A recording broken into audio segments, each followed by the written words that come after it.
Olá, sejam muito bem-vindos ao Conversa Aberta, o programa que leva a você, investidor, a possibilidade de conversar com executivos das companhias das quais você é sócio. Nosso convidado de hoje é o Fábio Cefaly, que é diretor de relação com investidores e de novos negócios da M. Dias Branco. Tudo bem, Fábio? Tudo bom, Denise? Obrigado pelo convite. Obrigada a você. Obrigada por estar aqui mais uma vez com a gente. Ô, Fábio, então eu queria já convidar as pessoas de casa, quem quiser mandar pergunta já pode mandar, depois eu repasso para o Fábio, mas eu queria começar falando sobre a questão do câmbio, porque 60% dos custos de vocês são dolarizados e o câmbio não está dando... Bem, até que ontem ele deu alguma trégua, mas nos últimos dias, assim, ele não tem dado trégua, nos últimos meses, digamos. E vocês acabaram tendo que repassar esses custos. Como é que vocês estão fazendo para se proteger dessa alta? Qual é a previsão de vocês? E quanto que vocês repassaram de aumento dessa alta de 60%, já que 60% está atrelado ao câmbio? Quando o real desvalorizou no ano passado, foi de R$ 4 para quase 6, houve um impacto grande nos nossos custos e, consequentemente, nas nossas margens, né? Foi algo que aconteceu muito rápido, as margens diminuíram ao longo do ano passado, fizemos alguns reajustes, trabalhamos o mix, mas ainda não, naquele momento não foi suficiente para compensar a alta dos custos, né? E fizemos um trabalho muito grande também de racionalizar toda a estrutura de custos e despesas da M. Dias Branco, e ao longo dos primeiros 6 meses desse ano, esse conjunto de reajuste de preço, estrutura de custos e despesas, trabalho de mix, lançamento de produtos de maior valor agregado, esse conjunto permitiu uma recuperação gradual e sequencial da nossa margem bruta, que é o preço menos o custo, e, consequentemente, da nossa margem EBITDA, né? E respondendo objetivamente a sua pergunta, fizemos um reajuste próximo dos 10% em janeiro desse ano e um segundo reajuste de um dígito no mês de junho. Tá, mas agora que o dólar se estabilizou, digamos, acima de R$ 5, isso ainda assusta ou vocês já estão totalmente adaptados a essa nova realidade do dólar? Ou tem mais a reajuste para repassar para o consumidor? As margens, se a gente olhar a margem do segundo trimestre, que é a última divulgação dos resultados, a margem ainda está abaixo do nosso patamar histórico, né? A nossa expectativa é de ter uma recuperação assim gradual e sequencial das margens, né? Margem bruta e, consequente, margem EBITDA, por esses mesmos fatores que eu falei, né? Reajuste de preço, obviamente olhando sempre o bolso do consumidor, né? Mas um trabalho muito grande que tem sido feito internamente, em toda a nossa estrutura de custos e despesas. Então, olhando a margem histórica, sim, é necessário fazer um outro reajuste. Agora, dado o contexto que a gente vive, olhando principalmente o consumidor, essa não pode ser a única alavanca, né? A gente trabalha em outras alavancas também, que estão mais no nosso controle. Você fala, então, a situação de ainda desemprego elevado, inflação altíssima, isso tudo está impedindo vocês de repassar esse custo, né? Isso tudo dificulta, né? Isso tudo dificulta. Agora, num cenário de custos ainda elevados, em função do real desvalorizado e das commodities que subiram em dólar, assim, o reajuste de preço ele é uma das muitas alavancas que a gente tem para recompor gradualmente as margens.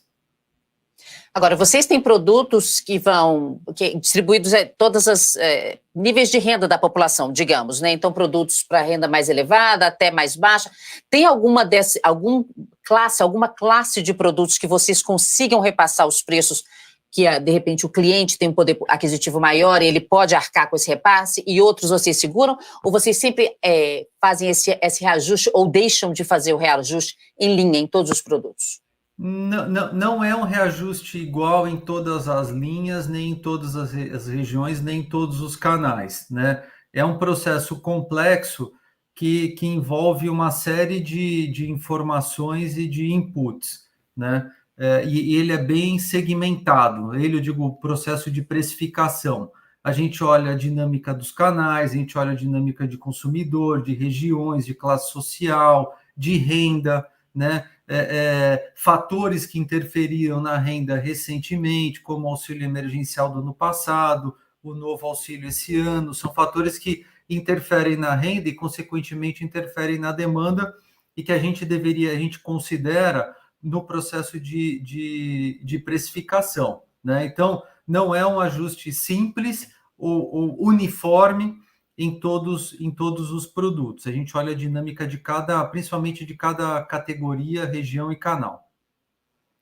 Esse reajuste de preços fez vocês perderem fatia de mercado. Como é que vocês estão fazendo para recuperar essa fatia de mercado? E isso pesou, né, na queda do lucro de 6,6% do segundo tri, né? É natural que nas nossas categorias, quando a gente faz um reajuste de preço, né, perder um pouco de volume. E na visão de 12 meses, perdemos sim um pouco de participação de mercado, né? Agora, quando a gente olha o curtíssimo prazo, que é do final do primeiro trimestre para o final do segundo trimestre, nós recuperamos um pouco de market share, tanto em massas quanto em biscoitos. Então, tem duas visões. 12 meses, sim, perdemos um pouco. A visão de curtíssimo prazo é que já começamos a recuperar market share, olhando o que aconteceu até o final do segundo trimestre.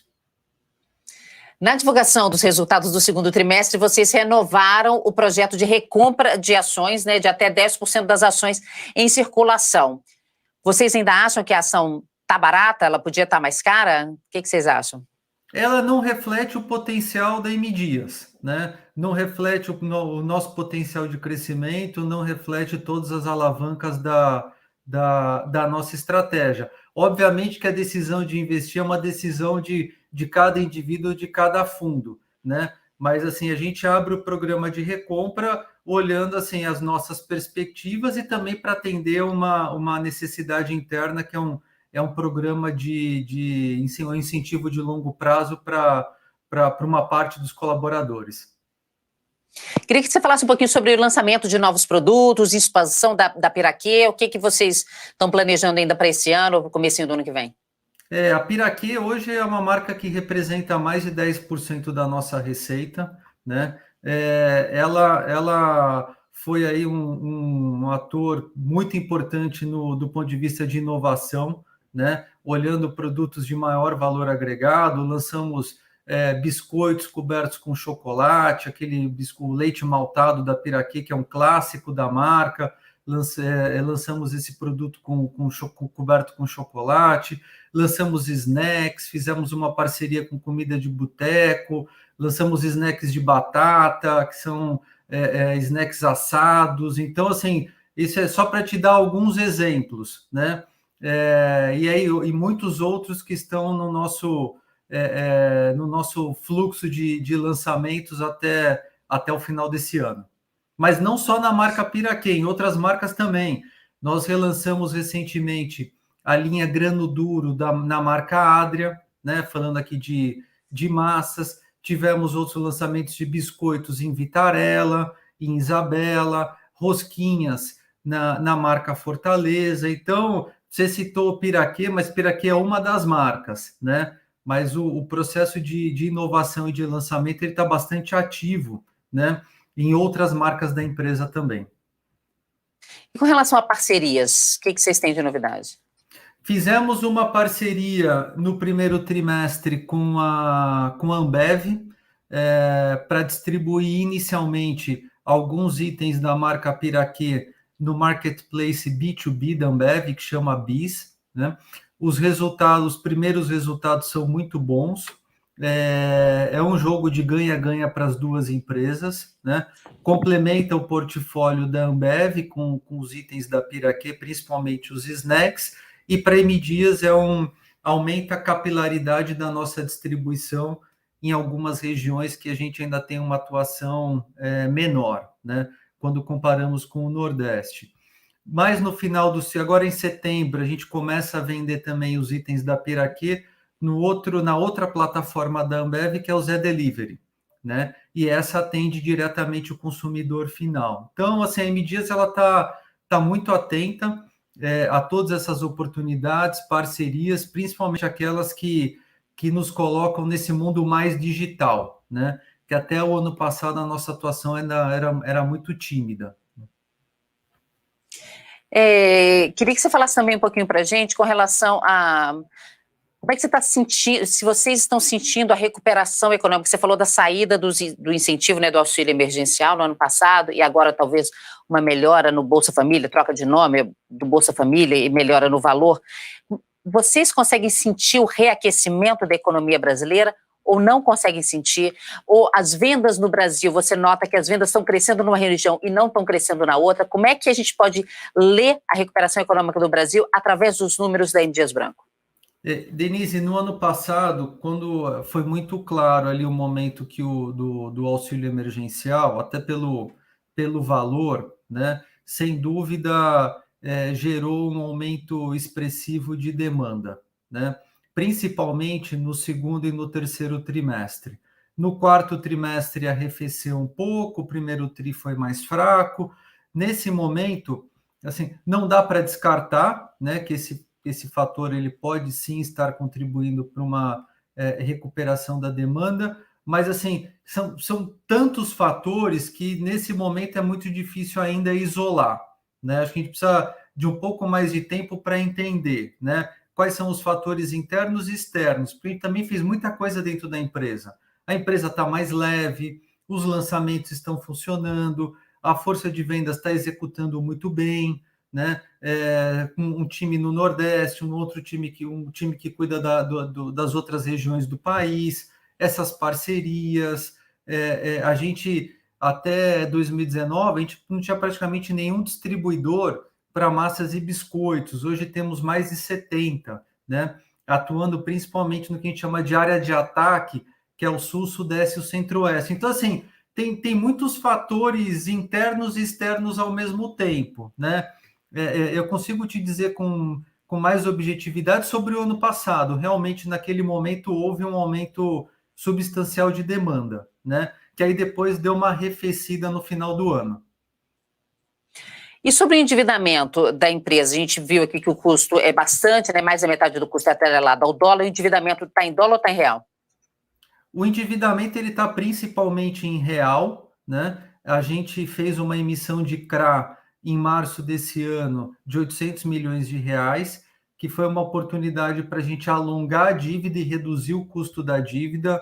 Uma emissão que teve uma demanda 3 vezes superior ao valor original e foi um CRA com selo verde. Foi o primeiro CRA da M. Dias e foi selo verde, né? Temos algumas linhas de crédito em moeda estrangeira, mas que estão 100% protegidas com swap de câmbio para CDI, né? E a nossa alavancagem hoje é de 0,5 dívida líquida pelo EBITDA, ou seja, que é um balanço patrimonial muito sólido e a M. Dias é rating triple A pela Fitch. E como é que vocês vão gastar esse dinheiro do CRA? Olha, investimentos, né? Obviamente, os investimentos na via orgânica, a agenda de M&A há muito tempo é uma agenda ativa, então a gente mantém uma rotina de prospectar oportunidades. Obviamente, assim, é um tema que, pela natureza do tema, não posso entrar muito em detalhes, mas também não é algo que a gente vem dizendo há muito tempo no mercado, que é uma rotina nossa, né? E a última aquisição foi a Piraquê.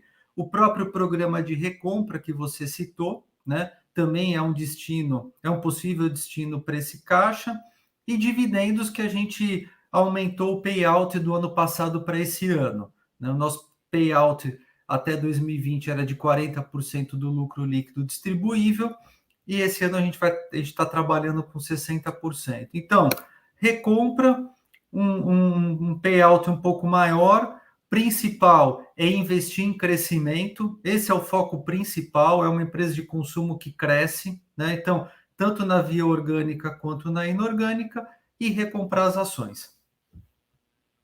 Tá, eu sei que de fusões e aquisições, por decisões estratégicas, você não pode abrir muito para a gente, mas pelo menos setores, você tem assim, é nesse setor, é mais no setor de biscoitos, é mais no setor de massas, ou em alguma região do país específico. A gente sabe que vocês são muito fortes no Nordeste, no Ceará, né? E a Piraquê é muito forte no Sudeste. É alguma região do país que vocês querem crescer mais, ou algum tipo de produto que vocês querem crescer mais via aquisições?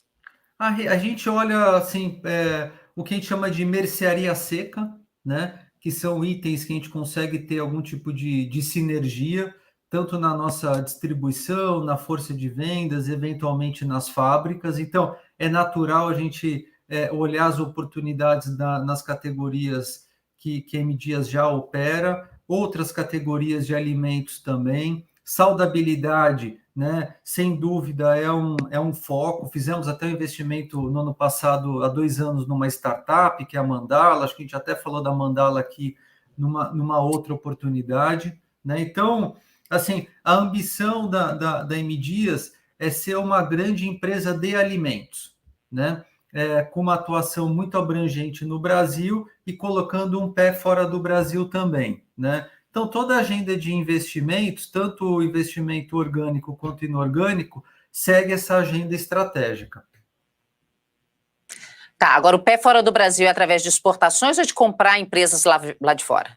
Inicialmente, sim, que é o que está acontecendo hoje. Hoje as exportações Sim, representam comprar empresas. as duas coisas, né? A Ah, tá. exportação é o primeiro passo, né? A exportação é o primeiro passo que a gente começou em 2015. Hoje as exportações representam quase 5% das nossas vendas, né? Então a gente sabe que esse para a gente entender os mercados, colocar as nossas marcas, entender os consumidores, toda a dinâmica é o primeiro passo. E a gente não descarta em algum momento fazer um investimento orgânico ou mesmo uma aquisição ou uma parceria fora do Brasil. Hoje não tem. Hoje não tem. Hoje exportamos. Tá. E qual região do mundo? Para onde seria importante? Vocês iam para a Ásia, por exemplo, para a China, ou seria mais simples ficar aqui nas Américas? Onde que é interessante para vocês?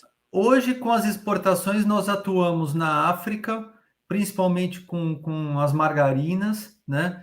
Na América do Sul, farinha, biscoitos, principalmente biscoitos, massas. América Central, farinha de trigo, massas.